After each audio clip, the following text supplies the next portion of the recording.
નમસ્કાર વિદ્યાર્થી મિત્રો, આગળ આપણે વાત કરતા હતા એલિંગામ આકૃતિ વિશે અને જેની અંદર આપણે એલિંગામ આકૃતિ કોના વર્સિસ કોના વિરુદ્ધ દોરવામાં આવે છે, બીજી વસ્તુ એલિંગામ આકૃતિ ક્યારે ઉપયોગી છે અને એલિંગામ આકૃતિ કેવી હોય એ બધી વાત આપણે કરી ચૂક્યા છીએ. એટલે કે એલિંગામ આકૃતિ આપણે દોરતા શીખી ગયા છીએ અને તમે બધા પણ સારી રીતે એની પ્રેક્ટિસ કરેલી હશે. હવે આજે આપણે આગળ શીખેલા હતા એ એલિંગામ આકૃતિ છે અને આ એલિંગામ આકૃતિ ફરી વખત તમને એમ કહી દઉં કે આની અંદર તમારે ખાસ યાદ રાખવાનું છે. તમને આ મૂલ્યો કદાચ યાદ ન રહે તો પણ ચાલશે, પણ ખાસ તમારે કોની લાઈન કોનાથી ઉપર છે અથવા તો કોની લાઈન કોનાથી નીચે છે આ વસ્તુ યાદ હોવી જોઈએ. જો આટલી વસ્તુ તમને ખબર હશે ને તો તમારે આ જે ટોપિકમાંથી પૂછાતા જે પ્રશ્નો છે એ તમને એને સોલ્વ કરવામાં બહુ વાર લાગશે નહીં અથવા તો એ તમને અઘરા પડશે નહીં. તો હવે મેં તમને એવું કીધું હતું કે આજે આપણે આકૃતિ શીખીશું અને આવતા લેક્ચરની અંદર આપણે એના પ્રશ્નો સોલ્વ કરતાં કેવી રીતે સોલ્વ કરવા એ શીખીશું. તો હવે પહેલાં હું તમને એક એક્ઝામ્પલ આપી દઉં કે એક આપણી રીતે એક્ઝામ્પલ આપીએ કેવી રીતે સોલ્વ કરવાના હોય છે અને ત્યારબાદ આપણે એવું જોઈએ કે તમારી ટેક્સ્ટ બુકમાં આપેલા જે પ્રશ્નો છે એને આપણે સોલ્વ કરવાની કોશિશ કરીએ. તો સૌપ્રથમ આપણી સામે છે એલિંગામ આકૃતિ. તો એલિંગામ આકૃતિમાંથી પૂછાતા પ્રશ્નો છે એને કેવી રીતે સોલ્વ કરવા, તો માની લો કે આપણને આવો ક્વેશ્ચન પૂછેલો છે કે આપણને એક આપેલું છે કે ભાઈ જ્યારે ઝીંક ઓક્સાઇડ હોય એનું રૂપાંતરણ આપણે ઝીંકની અંદર કરવાનું છે અને અહીં રિડક્શન કરતા જે પદાર્થ છે એની અંદર આપણે ઉપયોગ કરવાનો છે કાર્બનનો, એટલે કે અહીંથી તમને CO બનશે. હવે કન્ડિશન એવી આપેલી, જો ફરી વખત સમજો કે જ્યારે ઝીંક ઓક્સાઇડ હોય એટલે કે અહીં ઝીંક ઓક્સાઇડ છે, ઝીંક ઓક્સાઇડ છે એનું તમારે શું કરવાનું છે, અહીંયા રિડક્શન કરી અને ઝીંક મેળવવાની છે. ત્યારે તમારે રિડક્શન કરતા પદાર્થ તરીકે ઉપયોગ કરવાનો છે કાર્બનનો. હવે કાર્બનનો જ્યારે ઉપયોગ કરીએ છીએ આપણે ત્યારે એમાં એવું કન્ડિશન આપી છે કે આમાં પહેલો પ્રશ્ન એવો પૂછેલો છે કે જ્યારે 800 ડિગ્રી સેન્ટીગ્રેડ તાપમાન હોય ત્યારે,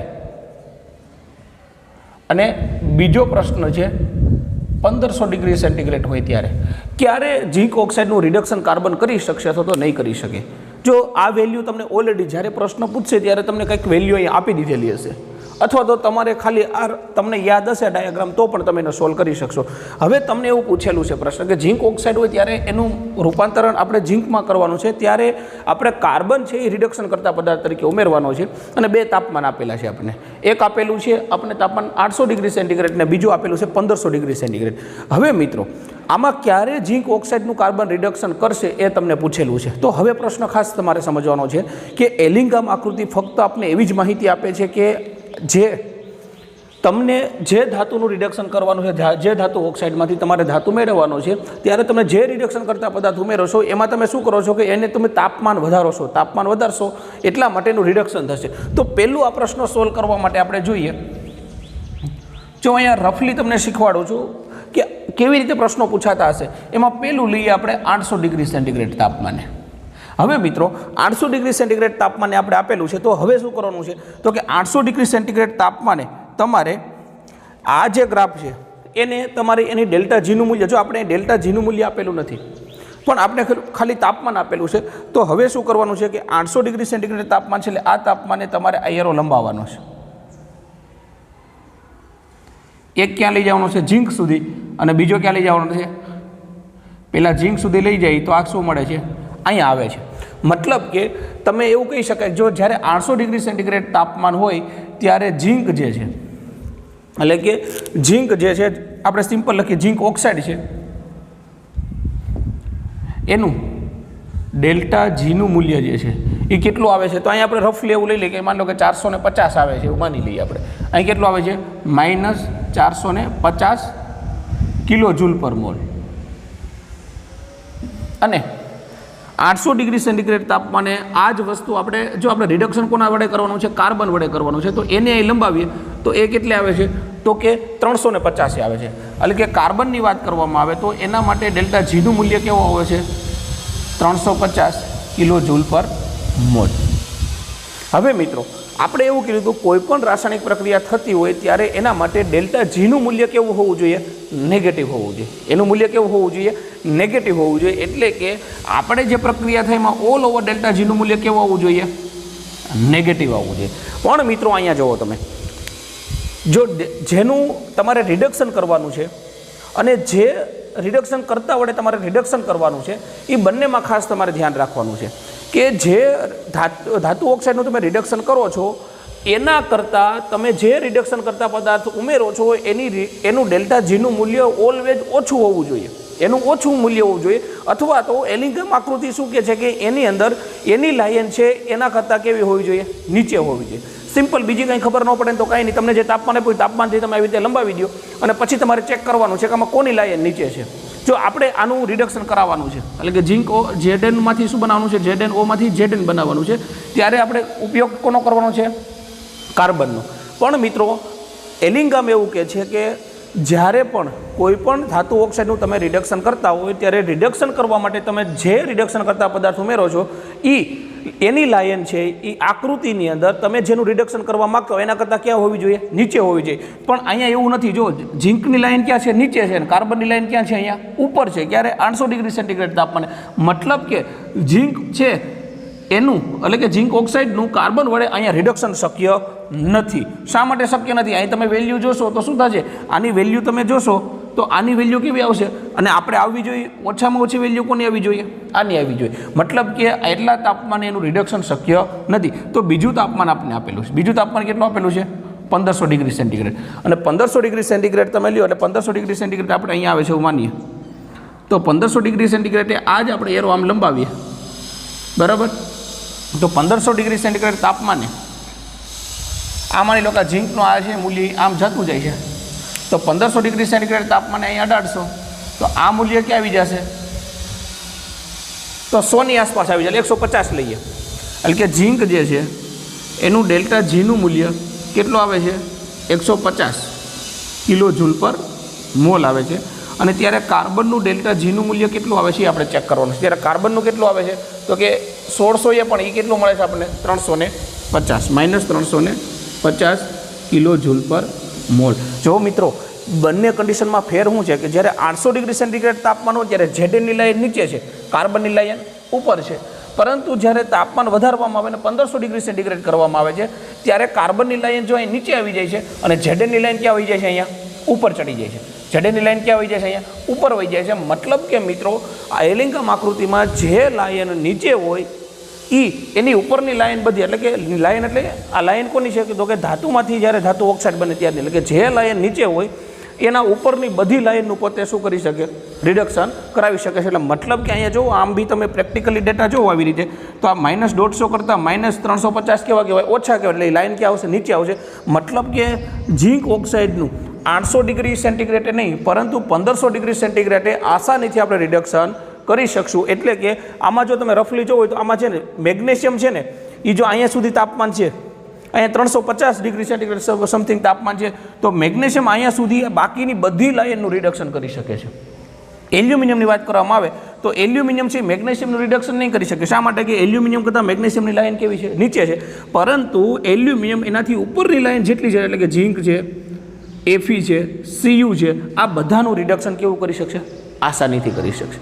તો મિત્રો આવી રીતે આપણે પ્રશ્નો સોલ્વ કરવાના છે. અને હવે એક આપણે લઈએ, આપણા ટેક્સ્ટ બુકની અંદર આપેલા થોડાક પ્રશ્નો છે એની હું રકમ લખું છું, એને આપણે સોલ્વ કરવાની અહીંયા કોશિશ કરીએ. અહીં આપણે થોડાક આપણા ટેક્સ્ટ બુકના ઉદાહરણો લઈએ એટલે તમને આ ટોપિક વધારે સારી રીતે સમજાઈ શકે અને બીજા તમારી સામે એવા પ્રશ્નો આવે ને તો આ પ્રશ્નો તમે સરળતાથી તમે સોલ્વ કરી શકો. હવે પ્રશ્નો સોલ્વ કરવા માટે મિત્રો તમે જ્યારે પણ બેસો ત્યારે એક વસ્તુ ધ્યાન રાખવાની છે. પહેલાં તો એલિંગમ ડાયાગ્રામ તમારે થોડુંક વાંચી લેવાનો છે. સાથે સાથે તમારે એલિંગમ આકૃતિ સમજી અને એમાં કઈ લાઈન ક્યાં આવેલી છે એ તમારે સમજી લેવાની છે. બાકી બધી વસ્તુ તમને પ્રશ્નોમાં આપેલી હશે. હવે આ પ્રશ્નોને સૌ પ્રથમ આપણે કોયડાથી શરૂઆત કરીએ જે આપણી બુકની અંદર આપેલા છે. એમાં શું વાત કરેલી છે કે જ્યારે મેગ્નેશિયમ હોય એટલે કે મેગ્નેશિયમ અને એલ્યુમિનિયમનું રિડક્શન કરે છે, એટલે કે મેગ્નેશિયમ છે એલ્યુમિનિયમનું રિડક્શન કરે તેની શરતો સૂચવો. એટલે કે મેગ્નેશિયમ એટલે કે આપણે આ લાઈન જોવાની છે, મેગ્નેશિયમ અને એલ્યુમિનિયમ. હવે એવું કહે છે કે આ મેગ્નેશિયમ છે એ એલ્યુમિનિયમનું રિડક્શન કરે ને એવી શરતો આપણને કહેવાનું છે. એના માટે આપણે પહેલાં તો લઈએ મેગ્નેશિયમ માટેની વાત લઈએ. એટલે કે અહીંયા મેગ્નેશિયમ છે તો મેગ્નેશિયમ માટે આપણે એનું સમીકરણ લખવું હોય તો શું લખી શકીએ, તો અહીંયા આપેલું છે કે 2mg અને એની સાથે જ્યારે ઓક્સિજન જોડાય એટલે શું બનાવે છે 2mgO. એટલે કે એ સમયની ડેલ્ટા G0નું મૂલ્ય આપણે લેવાનું છે.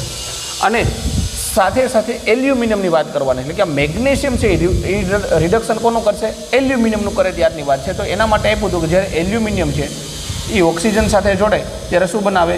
Al2O3. અને આના માટે આપણું ઇક્વેશન આવી રીતે થશે અને ત્યારે ડેલ્ટા G0નું વેલ્યુ લેવાની છે. હવે મિત્રો ખાસ સમજવાનું છે, કારણ કે એલિંગામ ડાયાગ્રામ છે એમાં તાપમાન પણ ક્યાંક આપણે જરૂર પડે છે. એટલે કે આ પ્રક્રિયા જ્યારે રિડક્શન કરશું ત્યારે એમનું થશે નહીં, એમાં હંમેશા આપણે તાપમાન આપશું. હવે મેગ્નેશિયમ છે એ એલ્યુમિનિયમનું રિડક્શન કરી શકશે? તો કે હા, કરી શકશે, પણ અમુક કન્ડિશનમાં જ કરી શકશે. એલિંગામ આકૃતિ શું કહે છે આપણને? કે જેની લાયન, એટલે કે જે બેનું તમારે રિડક્શન કરાવવું છે, એટલે કે રિડક્શન કરાવવું છે એના કરતાં રિડક્શન કરતાં જે પદાર્થ તમે ઉમેરો છો એની લાયન હંમેશા નીચે હોવી જોઈએ. એટલે આમ જુઓ તો એલ્યુમિનિયમની લાયન કરતાં મેગ્નેશિયમની લાયન ક્યાં છે? નીચે છે. પણ અહીંયા પ્રશ્ન એવો થાય છે કે તમે આગળ જો એક તાપમાન એવું આવે છે કે ત્યારે, એટલે કે આ પોઈન્ટ પછી એલ્યુમિનિયમની લાયન કરતાં મેગ્નેશિયમની લાયન ક્યાં વહી જાય છે? ઉપર વહી જાય છે. અને એલ્યુમિનિયમની લાયન ક્યાં રહી જાય છે? નીચે રહી જાય છે. એટલે એવું કહી શકાય કે મેગ્નેશિયમ છે એલ્યુમિનિયમનું રિડક્શન ત્યાં સુધી કરી શકશે જ્યાં સુધી, તો કે આપણે અહીંયા આ બિંદુને હું એ કહી દઉં અને આ બિંદુને કહેવાય આંતરછેદ બિંદુ.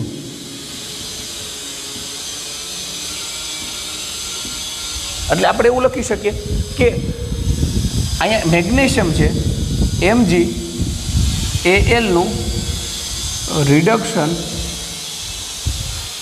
એ બિંદુ સુધી કરી શકશે.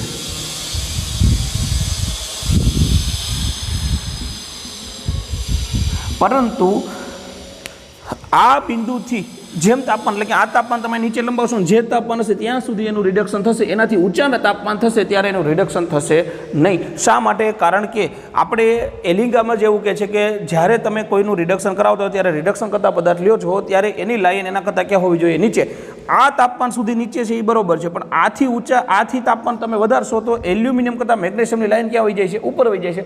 મતલબ કે એનું રિડક્શન કરી શકશે નહીં. તો પહેલા પ્રશ્નમાં આપણે એવું કહી શકાય કે ભાઈ આ બંને રિએક્શન લખવાના અને એમ કહેવાનું ભાઈ મેગ્નેશિયમ એલ્યુમિનિયમ રિડક્શન કરી શકે એની શરત એવી છે કે એનું તાપમાન, એટલે કે તમે લંબાવશો તો આ તાપમાન કરતાં ઓછા તાપમાને કરી શકશે, વધારે તાપમાને કરી શકશે નહીં. અને એના કારણમાં એવું કહેવાનું ઓછા તાપમાને એલ્યુમિનિયમ કરતાં મેગ્નેશિયમનું જે ડેલ્ટા Gનું મૂલ્ય છે કેવું છે? ઓછું છે. પરંતુ આના કરતાં એનું મૂલ્ય આ તાપમાન કરતાં એ શું થઈ જાય છે? ક્રમ બદલી જાય છે. એટલા માટે એ રિડક્શન એનાથી ઓછા તાપમાને કરી શકશે નહીં. બીજું કોયડામાં બીજો પ્રશ્ન આપણને એવું કહે છે કે ઉષ્માગતિકીય રીતે સુગમ હોવા છતાં એલ્યુમિનિયમની ધાતુ કર્મવિધિમાં એલ્યુમિનિયમના રિડક્શન માટે Mg વપરાતો નથી. શા માટે? એટલે કે એવું કહે છે ભાઈ ઉષ્માગતિકીય રીતે તો બરોબર છે કે પ્રક્રિયા થશે એ પણ માહિતી આપે છે આપણને, પરંતુ છતાં પણ એલ્યુમિનિયમનું જ્યારે રિડક્શન કરવું હોય, એટલે કે બોક્સાઇડમાંથી આપણે એલ્યુમિનિયમ મેળવતા હોય, એટલે કે એલ્યુમિનિયમના ઓક્સાઇડમાં રૂપાંતર કરી નાખીને ઓક્સાઇડ બની ગયા પછી એનું રિડક્શન કરીને એલ્યુમિનિયમ મેળવવું હોય ત્યારે જો એલ્યુમિનિયમ કરતાં પણ મેગ્નેશિયમની લાઈન નીચે છે છતાં પણ આપણે મેગ્નેશિયમનો ઉપયોગ એલ્યુમિનિયમના રિડક્શન માટે કરતા નથી. શા માટે? તો એનો મુખ્ય એક જ જવાબ એવો છે કે જ્યારે એલ્યુમિનિયમ નું જ્યારે રિડક્શન કરતા હોય એલ્યુમિનિયમ મેળવવા માટે ત્યારે તાપમાન આપણે વધારતા જઈએ છીએ, તાપમાન વધારતા જાય છે. આ તાપમાન સુધી મેગ્નેશિયમ છે એ એલ્યુમિનિયમનું રિડક્શન કરશે, પરંતુ જેવું તાપમાન, એટલે કે આંતરછેદ બિંદુથી જેવું તાપમાન વધશે એટલે એલ્યુમિનિયમ છે એ મેગ્નેશિયમનું રિડક્શન કરવા મળશે. એટલા માટે આ એવું કહી શકાય કે ઉષ્માગતિકીય રીતે સુગમ હોવા છતાં પણ આપણે આ મેગ્નેશિયમ છે એ અહીંયા આપણે વપરાતું નથી. આ વાત આપણે બીજાની અંદર કરવાની છે. ત્રીજી વસ્તુ એવી વાત કરવામાં આવે છે કે રિડક્શન તાપમાને જો બનતી ધાતુ પ્રવાહી સ્વરૂપમાં હોય તો ધાતુ ઓક્સાઇડનું રિડક્શન શા માટે વધારે સરળ બને છે? એટલે બીજો આ પ્રશ્ન આની અંદર શું કહેવા માગે છે? તમને એવું કહે છે કે જ્યારે તમે રિડક્શન કરતા હોય, જ્યારે રિડક્શન કરીએ છીએ ત્યારે શું કરીએ છીએ? આપણે રિડક્શન જેનું કરવું હોય એનો ઓક્સાઇડ લઈએ છીએ. એ ઓક્સાઇડની અંદર આપણે શું નાખીએ છીએ? કોઈ પણ રિડક્શન કરતા પદાર્થ નાખીએ છીએ અને એનું તાપમાન આપણે હીટ કરીએ, ગરમ કરીએ છીએ, તાપમાન વધારીએ છીએ. હવે તાપમાન વધારીએ છીએ અને તાપમાન વધારતા એટલું તાપમાન વધી જાય છે કે જ્યારે આપણે રિડક્શન કરીએ છીએ તે ધાતુ જે છે, એટલે કે આવી રીતે છે, ધાતુ જે ઓક્સાઇડ છે એનું આપણે રિડક્શન કરીએ છીએ. માની લો કોઈ રિડક્શન કરતા પદાર્થ છે અને રિડક્શન કરતા પદાર્થ હોવા છતાં અને અહીંયા આપણે ગરમ કરીએ છીએ, ગરમ કરશો ત્યારે અહીંથી કોઈ પણ વસ્તુ મળશે તમને અને અહીંયા તમને શું મળશે? તો કે ધાતુ મળશે. અને અહીંયા તાપમાન એટલું બધું વધારે હોય તો અહીંયા કેવો પદાર્થ હતો? ઘન સ્વરૂપમાં હતો. અહીંયા કેવો બને છે? પ્રવાહી સ્વરૂપમાં. અહીંયા આપણે શરત એવી કહે છે કે રિડક્શન તાપમાને જો બનતી ધાતુ છે એ પ્રવાહી સ્વરૂપે હોય તો ધાતુ ઓક્સાઇડનું રિડક્શન કરવું વધારે સરળ બને છે. શા માટે વધારે સરળ બને છે? તો આના માટે આપણે ખબર છે કે ભાઈ એલિંગમ આકૃતિ છે એ ઉષ્માગતિશાસ્ત્રના સિદ્ધાંત ઉપર આધાર રાખે છે. અને આપણે એવું જાણીએ છીએ કે ઘન પદાર્થ કરતાં પ્રવાહી પદાર્થ અને પ્રવાહી પદાર્થ કરતાં વાયુ પદાર્થ હોય એની એન્ટ્રોપી જો વાત કરવામાં આવે તો આ એન્ટ્રોપી છે ઘન કરતાં પ્રવાહીની વધારે હોય અને પ્રવાહી કરતાં કેની હોય? વાયુની વધારે હોય. એટલા માટે એવું કહી શકાય જ્યારે રિડક્શન કરતાં તમે રિડક્શન હોય કોઈ પણ ધાતુ ઓક્સાઇડનું રિડક્શન કરીએ રિડક્શન કરતાં પદાર્થ નાખીને ત્યારે રિડક્શન તો થાય છે પણ તાપમાન જ્યારે વધારે હોય ત્યારે રિડક્શન થતાં તમારી જે ધાતુ છે એ ઘન અવસ્થામાં મળે એના કરતાં પ્રવાહી અવસ્થામાં મળે ને ઓક્સાઇડ એ વધારે સારું છે. શા માટે વધારે સારું છે? તો કે ઘન કરતાં પ્રવાહીની એન્ટ્રોપી શું હોય છે? વધારે હોય છે. અને એન્ટ્રોપી વધારે હોય એટલા માટે જો ધાતુ ઓક્સાઇડ આપણે પ્રવાહી સ્વરૂપે મળે તો એનું આસાનીથી આપણે રિડક્શન અહીંયા કરી શકીએ છીએ. તો આ જે વાત હતી એ હતી આપણા કોયડાની. આપણા ટેક્સ્ટબુકની અંદર સરસ રીતે કોયડા આપેલા છે ને આ કોયડાનું લખાણ આપણા ટેક્સ્ટબુકની અંદર સરસ રીતે આપેલું છે. આ તો તમને જસ્ટ સમજાઈ જાય એટલા માટે મેં તમને એક્ઝામ્પલ આપેલા છે. હવે આપણે વાત કરવાની છે આપણે સ્વાધ્યાયની અંદર એટલે કે આપણે ટેક્સ્ટબુકની પાછળ તમે સ્વાધ્યાય જોશો ને એની અંદર 2 કે 3 પ્રશ્નો આપેલા છે અને એ પ્રશ્નો છે એ એલિંગામ ડાયાગ્રામ રિલેટેડ છે. આવા પ્રશ્નો પરીક્ષામાં પૂછાતા હોય છે એટલે આપણે આવા પ્રશ્નોને થોડોક આપણે વધારે ધ્યાન આપવાનું છે. હવે આવા પ્રશ્નો શું કહેવા માગે છે? તો સ્વાધ્યાયમાં 6.5 નંબરનો જે પ્રશ્ન છે એ એવું કહેવા માગે છે કે 673 કેલ્વિન તાપમાને આપણી પાસે કાર્બન અને કાર્બન મોનોક્સાઇડ બંને વસ્તુ છે. તો કયો સારો રિડક્શન કરતા હશે? તો સિમ્પલ મેં તમને આગળનો પહેલો જે કોયડો તમને શીખવાડેલો હતો એમાં આપણે શું 673 તાપમાન લેવાનું છે. 673 એટલે અહીંયા એટલે આસપાસ લે આ 400 એટલે અહીંયા છે અહીંયા આસપાસ ગણો એટલે અહીંયા આસપાસ આવશે. અહીંયાથી તમારે લાઈન આમ ઉપર લંબાવવાની છે. અને કયા 2 રિડક્શન કરતા પદાર્થ આપણે જોવાના છે? તો કે એક જોવાનો છે કાર્બન અને બીજો જોવાનો છે કાર્બન મોનોક્સાઇડ. એક જોવાનો છે કાર્બન અને બીજો જોવાનો છે કાર્બન મોનોક્સાઇડ. આ લંબાવતા તમે જ્યારે ઉપર આવો ત્યારે તમારે ચેક કરવાનું છે. આ લંબાવતા જ્યારે તમે ઉપર આવો ત્યારે તમારે શું કરવાનું છે? ચેક કરવાનું છે કે કઈ લાઈન કોનાથી નીચે છે કોનાથી ઉપર છે. હવે આપણે આને વધી આગળ લંબાવતા જાવ તો શું થશે? તો કે અહીંયા સુધી પહોંચ્યું હજી આપણે આને લંબાવવાની છે. તો અહીંથી આમ લંબાવતા આમ લંબાઈ ગઈ. હવે આપણે જોવાનું કોનું છે? તો કે કાર્બન અને કાર્બન મોનોક્સાઇડ. જો ખાસ યાદ રાખજો એક તો આ કાર્બન છે ને એક તો આ કાર્બન છે. આપણે આ કાર્બનની વાત કરવામાં આવે તો આ બંને જો આ કાર્બનની લાઈનની વાત કરવામાં આવે તો પણ ભલે અને આ કાર્બનની લાઈનની વાત કરવામાં આવે તો પણ ભલે. એ પહેલાં નીચે આવે છે અને બીજું જોવાનું છે કોનું? Carbon monoxide. તો કાર્બન મોનોક્સાઇડની લાઈન ક્યાં આવે છે? ઠેઠ અહીંયા આવે છે. આ કાર્બન મોનોક્સાઇડની છે ને આ કોની છે? કાર્બનની છે. નીચે કોની આવે છે? એલિંગામ ડાયાગ્રામમાં જે લાઈન નીચે આવે એ સારામાં સારો રિડક્શન કરતા કહી શકાય. તો જુઓ તમે આ બંને કાર્બન જુઓ આ કાર્બનની લાઈન પણ જો અહીંયા છેદી જાય છે એટલે કે આને 673 કેલ્વિન તાપમાન આપણે લીધું હોય અહીંયા તો પણ એ અહીંયા આવે છે. પછી બીજો કાર્બનમાંથી કાર્બન ડાયોક્સાઇડ બનતો હોય ત્યારની પણ અહીંયા આવે છે. અહીંયા કાર્બન મોનોક્સાઇડ લેશો તો અહીંયા જોશો તમે તો કાર્બન મોનોક્સાઇડમાંથી જ્યારે CO2 બને છે ત્યારની વાત કરવામાં આવે તો પણ અહીંયા કાર્બનની લાઈન ક્યાં આવશે?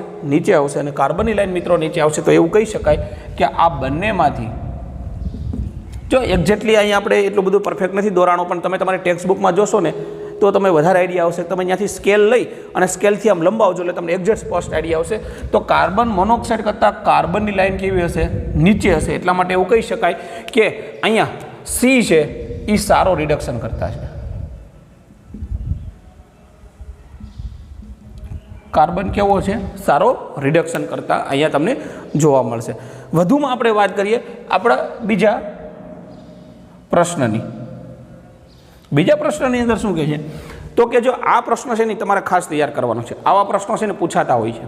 હવે આ પ્રશ્નમાં શું છે કે જ્યારે ક્રોમિયમ ઓક્સાઇડ છે એનું ડેલ્ટા જીનું મૂલ્ય તમને આપેલું છે 540 કિલોજૂલ પર મોલ અને એલ્યુમિનિયમનું પણ તમને મૂલ્ય કંઈક આપેલું છે. હવે તમને એવું કહે છે CrO3નું Al વડે રિડક્શન શક્ય છે. હવે તમે જોશો ને મિત્રો તો ક્રોમિયમ છે ને એનું ક્યાંય પણ અહીં તમને એલિંગામ ડાયાગ્રામની અંદર ક્યાંય લાઈન આપેલી નથી. હવે લાઈન આપેલી ન હોય તો કાંઈ નહીં તો તમને થોડુંક એનું કોમન નોલેજ તમારે વાપરવાનું છે. એના બંનેના તમારે ડેલ્ટા જીના મૂલ્ય જોવાના છે. એકનું મૂલ્ય કેવું છે? 540 માઇનસ અને બીજાનું કેવું છે? -827. હવે આ લાઈન કરતાં આ લાઈન ક્યાં આવે? એટલે કે ક્રોમિયમ કરતાં એલ્યુમિનિયમની લાઈન ક્યાં આવે? તમે જુઓ આમ નીચે જાઓ એ મૂલ્ય શું થાય છે? ઋણ વધારે ઋણ થતું જાય છે, એટલે કે ઘટતું જાય છે. તો 540ની લાઈન ક્યાં આવશે? અહીં ક્યાંક આવશે. અને એલ્યુમિનિયમની લાઈન ક્યાં આવે? એનાથી નીચે આવે. એટલે કે ક્રોમિયમ કરતાં એલ્યુમિનિયમની લાઈન પહેલાં નીચે આવશે, એટલી જ આપણને ખબર પડી ગઈ. હવે બંનેના પહેલાં સમીકરણ લખી લઈએ તો શું થશે? તો કે જ્યારે ક્રોમિયમ હોય, જેમ કે એલ્યુમિનિયમ માટે તો આપણને ખબર છે, એના માટે લખવું હોય તો સમીકરણ શું લખી શકાય? તો કે એલ્યુમિનિયમ છે એની સાથે જ્યારે ઓક્સિજન જોડાય છે ત્યારે શું બનાવે છે? Al2O3. અને આ કેવું હોય છે? તો કે આવી રીતે એનું ઓક્સાઇડમાં રૂપાંતર થાય છે. ત્યારે ડેલ્ટા જીનું મૂલ્ય કેટલું છે? તો કે આપેલું છે -827 કિલો જૂલ પર મોલ. તમે સમજી લેજો. હવે એ સમય દરમિયાન તમારે શું છે? તમારી પાસે બને છે શું? તો કે Cr2O3. સેમ બે વસ્તુ છે. ત્યારે ક્રોમિયમ જે છે એટલે આ પણ આની રીતે આવી રીતે બેલેન્સ થશે. ત્યારે ડેલ્ટા જીનું મૂલ્ય છે એ કેટલું આપેલું છે આપણને? -540 કિલો જૂલ પર મોલ. એટલે કે આવી રીતે લખી શકીએ. આમાં વધારે ઋણ કોણ છે? તો કે વધારે ઋણ કોણ છે? એલ્યુમિનિયમ છે. વધારે ઋણ કોણ આપેલું છે? એલ્યુમિનિયમ છે. એટલે કે પરિણામી તમે જ્યારે આનું રિડક્શન કરાવતા હોય ક્રોમિયમનું, ત્યારે સરળતાથી એલ્યુમિનિયમ છે, જો એલ્યુમિનિયમની લાઈન અહીંયા એટલે જ ક્યાંક આવશે, અને ક્રોમિયમની લાઈનની વાત કરશું તો એટલે જ ક્યાંક આવશે. એટલે કે એલિંગમ ડાયાગ્રામમાં જો એમનું ખાલી જોઈએ ને, આપણે આપેલી નથી પણ તોય વિચારીએ ને તો ક્રોમિયમ કરતાં એલ્યુમિનિયમની લાઈન ઘણી બધી નીચે છે. એટલે કે જે લાઈન નીચે હોય ને એની ઉપરની લાઈનનું પોતે રિડક્શન કરી શકે. એટલે કે અહીંયા તમે જોશો ને તો આપણે ભલે લાઈન નથી આપેલી છતાં આપણે ડેટા આપેલા છે તો એના પરથી આપણે વાત કરી શકીએ. આને હું માની લો કે સમીકરણ 1 આપી દઉં અને આને સમીકરણ 2 આપી દઉં, તો આપણે સમીકરણ 1 અને 2 ને બાદબાકી કરી નાખીએ. એટલે કે સમીકરણ 2 માંથી સમીકરણ 1 બાદ કરતા, જો સમીકરણ 1 માંથી સમીકરણ 2 ને બાદ કરો, બાદ શું કરવાનું છે? કે ડેલ્ટા જીના મૂલ્યને બાદ કરવાનું. ડેલ્ટા જીના મૂલ્યને બાદ કરો તો પરિણામી ડેલ્ટા જી કેટલું આવશે? તો કે -827 માઇનસ બાદબાકી કરવાની છે. પહેલું મૂલ્ય કેવું છે? -540. તો આ બેની બાદબાકી કરશો તો પરિણામી તમને આવશે, જે જવાબ આવશે એ આવશે -287 સમથિંગ આવશે કિલો જૂલ પર મોલ. અને આપણે એવું જાણીએ છીએ મિત્રો કે જ્યારે ડેલ્ટા જીનું મૂલ્ય પરિણામી કેવું આવવું જોઈએ? નેગેટિવ આવે તો આપણે જે ધાતુ ઓક્સાઇડ છે અને જે રિડક્શન કરતા પદાર્થ છે એ એનું રિડક્શન સરળતાથી કરી શકે. તો અહીંયા એવું કહી શકાય ક્રોમિયમ જે ઓક્સાઇડ છે એનું રિડક્શન થઈ અને ક્રોમિયમના રૂપાંતર કરવું છે ત્યારે એલ્યુમિનિયમ વડે એ રિએક્શન કેવું છે? શક્ય છે. એટલે કે એલ્યુમિનિયમ અહીંયા વાપરી શકાય એવું પૂછ્યું છે વડે રિડક્શન શક્ય છે, તો આપણે એ કહી શકીએ હા શક્ય છે. શા માટે? તો કે ડેલ્ટા જીનું મૂલ્ય કેવું આવે છે? ઋણ આવે છે એટલા માટે. અને ટેક્સ્ટ બુકનો એક બીજો નાનો પ્રશ્ન જે ઓલરેડી આગળ આવી ગયો છે પણ છતાં પણ 6.22 નંબરનો પ્રશ્ન એવું કહે છે કે ઝીંક ઓક્સાઇડ હોય એના માટે કાર્બન અને કાર્બન મોનોક્સાઇડ બંને આપણી પાસે રિડક્શન કરતા પદાર્થ છે. તો આપણે આ બંનેમાંથી વધારે સારો રિડક્શન કરતા પદાર્થ કયો વાપરી શકાય? તો ખાસ તમે જુઓ અહીંયા ઝીંક આપેલું છે અને ઝીંક માટે તમે શું આપેલું છે? એક તો કાર્બન મોનોક્સાઇડ આપેલો છે અને બીજું શું આપેલું છે? કાર્બન આપેલો છે. ત્યારે બંનેમાંથી સારામાં સારો રિડક્શન કરતા પદાર્થ કયો હોય? તો એ તમને અહીંયા પૂછેલું છે. તમે જોશો ને તો આ ઝીંક જોશો તો ઝીંકમાં તાપમાન વધારે તાપમાન આ બેને ક્યાંય લેવા દેવાના છે કે કાર્બન મોનોક્સાઇડ ક્યારે પણ, જો કાર્બન મોનોક્સાઇડ અને ઝીંકની લાઈન તમે જોવો તો કાર્બન મોનોક્સાઇડની લાઈન ઉપર છે, ઝીંકની નીચે છે. મતલબ કે ઝીંકનું કાર્બન મોનોક્સાઇડ વડે રિડક્શન થઈ શકે નહીં. પરંતુ અહીંયા જો તાપમાન જેમ જેમ વધારતા જાઓ આ તાપમાનથી ઊંચા તાપમાન, એટલે કે અહીંયા જે તાપમાન આવશે એનાથી ઊંચા તાપમાને તમે જોશો તો ઝીંકની લાઈન ઉપર વહી જશે અને કાર્બનની લાઈન ક્યાં રહેશે? નીચે વહી જશે. એટલે એવું કહી શકાય અહીંયા કાર્બન જે છે એ કેવો છે? વધારે સારો રિડક્શન કરતા પદાર્થ છે. કોના માટે? ઝીંક ઓક્સાઇડ માટે. તો આ જે વાત હતી મિત્રો એ હતી આપણા ટેક્સ્ટ બુકમાં રહેલા પ્રશ્નોની વાત હતી. આવી રીતે તમારે પ્રશ્નોને બરોબર રીતે સોલ્વ કરવાનું છે. અને છેલ્લે મિત્રો એલિંગામ ડાયાગ્રામનું, આજે આમ તો એલિંગામ ડાયાગ્રામ આપણે પૂર્ણ કરશું. હવે છેલ્લો જે ટોપિક છે એલિંગામ ડાયાગ્રામ એટલો બધો આપણે ઉપયોગી છે પણ એલિંગામ ડાયાગ્રામની ઘણી બધી મર્યાદાઓ છે. તો છેલ્લો ટોપિક આપણે જોઈ લઈએ, એલિંગામ આકૃતિની મર્યાદાઓ.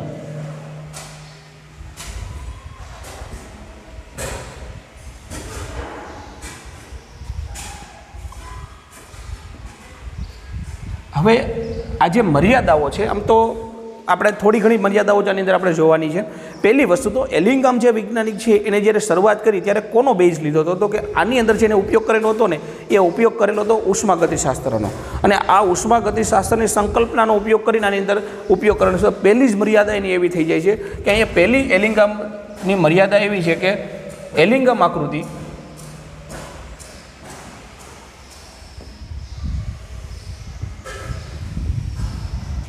ઉષ્માગતિશાસ્ત્ર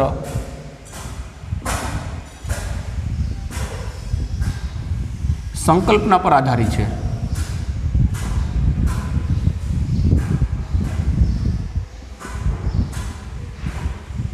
પહેલી જેની મર્યાદા છે, મતલબ કે ઉષ્માગતિશાસ્ત્રની જે પણ સંકલ્પનાઓ છે એવી રીતે ધારી અને આગળ વધેલા છે. એટલે પહેલીની મર્યાદા છે ઉષ્માગતિશાસ્ત્રની સંકલ્પના પર આધારિત છે, કોઈ પ્રેક્ટિકલી પ્રૂફ એની પાસે છે નહીં. બીજી આની જો મર્યાદાની વાત કરવામાં આવે તો આ મર્યાદા છે બીજી એવું કહેવા માંગે જ્યારે ધાતુ ઓક્સાઇડ હોય, ધાતુ ઓક્સાઇડનું આપેલા રિડક્શન કરતા વડે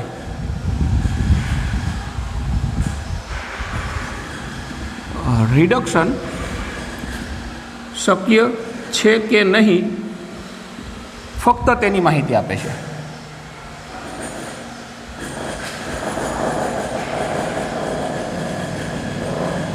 એટલે કે આ બીજો મુદ્દો શું કહે છે, માની લો કે તમારે કોઈ પણ ધાતુનું રિડક્શન કરાવવું, જેમ કે ઝીંક ઓક્સાઇડમાંથી આપણે ઝીંક મેળવવો છે, તો તમારી પાસે રિડક્શન કરતા પદાર્થ બે છે, એક તો એલ્યુમિનિયમ છે, તમારી પાસે બીજો કાર્બન મોનોક્સાઇડ છે.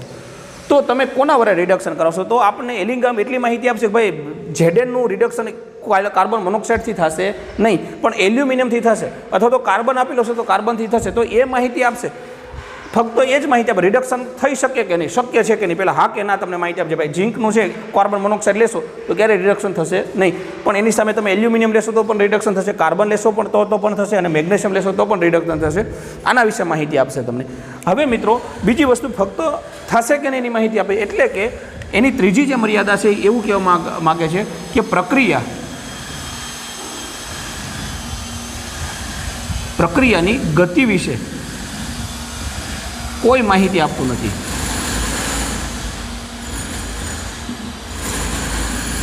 એટલે કે આ પ્રક્રિયા કેટલી ફાસ્ટ, એટલે કે માની લો કે તમે રિડક્શન કરાવો છો ઝીંક ઓક્સાઇડનું, કાર્બન લે અથવા તો એલ્યુમિનિયમ લે, તો પ્રક્રિયા કેટલી ફાસ્ટ હશે જે તમે રાસાયણિક ગતિકીમાં શીખવાના છો અથવા તો શીખી ગયા છો. તો કોઈ પણ પ્રક્રિયા કેટલી ફાસ્ટ થશે, કેટલા સમયમાં પૂરી થશે, એના વિશે કોઈ પણ માહિતી એલિંગામ ડાયાગ્રામ આપતો નથી. એટલે કે તમે એ પ્રક્રિયા કરશો તો કેટલા સમય દરમિયાન પૂર્ણ થશે એના વિશે આપને માહિતી મળે. ફક્ત થશે કે નહીં, હા કે નાનો જવાબ મળે છે, પણ કેટલા સમયમાં થશે એના વિશે કોઈ માહિતી આની અંદર મળતી નથી. અને અગત્યનો છેલ્લો મુદ્દાની વાત કરવામાં આવે તો ડેલ્ટા જીનું મૂલ્ય છે, એટલે કે આ ડેલ્ટા જીનું મૂલ્ય કે ઉપર આધારિત છે. કે ઉપર આધારિત છે એટલે મતલબ કે શું કહેવા માગે છે કે જ્યારે ડેલ્ટા જીનું આપણે તમે રાસાયણિક ગતિકી શીખશો ત્યારે ડેલ્ટા G0 = આવશે -ln K RT ln K. અને આ કે છે ને મિત્રો એને કહેવામાં આવશે સંતુલન અચળાંક. એટલે કે ડેલ્ટા જીનું મૂલ્ય કે ઉપર આધારિત, કે ઉપર આધારિત એટલે શું લખી શકાય અહીંયા? સંતુલન અચળાંક ઉપર. અને આ સંતુલન અચળાંક ક્યારે હોય? તો કે જ્યારે પ્રક્રિયક અને નિપજ એટલે કે પ્રક્રિયક એટલે તરીકે અહીં શું છે? ધાતુ ઓક્સાઇડ, અને નિપજ એટલે આપણે શું છે? ધાતુ. આ બંને એકબીજામાં સંતુલનમાં હોય. એકબીજા કેવા હોય? સંતુલનમાં હોય ત્યારે જ. અને મિત્રો તમે જોશો ને તો ધાતુ ઓક્સાઇડમાંથી જ્યારે ધાતુ બને ત્યારે ધાતુ ઓક્સાઇડ અને ધાતુ બંને ખૂબ જ સૂક્ષ્મ સમય માટે એકબીજાના કેવા હોય? સંતુલનમાં હોય છે. ત્યારે આનું માહિતી મળે. એટલે કે એ એમ કહે છે કે કે ઉપર આધાર રાખે તો સંપૂર્ણ કે ઉપર આધાર રાખતું નથી. અને ઉદાહરણ તરીકે જોઈએ તો આપણે એવું જોઈએ કે આ પ્રક્રિયાને કેવી રીતે લખતા? તો કે ધાતુ જ્યારે હોય, આ ધાતુ ઓક્સાઇડ હોય, એનું કોઈ પણ રિડક્શન કરતા વડે તમે માની લો કે એ રિડક્શન કરતા લઈ લ્યો છો, અને આ એ રિડક્શન કરતા વડે તમે જ્યારે રિડક્શન કરો છો અને એમાંથી બનશે શું? તો કે અહીંયા આપણને કોઈ પણ ધાતુ મળશે અને એમાંથી છૂટું શું પડશે? તો કે એવું. એટલે કે અહીંયા કોઈ પણ વસ્તુ, ત્યારે આ બંને એટલે કે આ પ્રક્રિયક અને આ નિપજ આ બંને એકબીજાના કેવા હોય? સંતુલનમાં હોય. જો 100% સંતુલનમાં હોય તો કે ઉપર આધાર રાખે, બાકી રાખે નહીં. પણ હંમેશા આવું હોતું નથી. એટલા માટે 4 મુખ્ય મુદ્દા છે એ એની શું છે? એલિંગામ આકૃતિની મર્યાદાઓ છે. તો અહીંયા સુધી મિત્રો આપણે એલિંગામ આકૃતિ છે એ સંપૂર્ણપણે પૂરો કરેલું છે. કેવી રીતે દોરવામાં આવે છે, એમાં લાયન્સ શું કહેવા માગે છે, અને સાથે સાથે એના કેવી રીતે એક્ઝામ્પલ સોલ્વ કરવા, એની મર્યાદાઓ શું છે એના વિશે આપણે માહિતી મેળવી. આવજો. Have a nice day.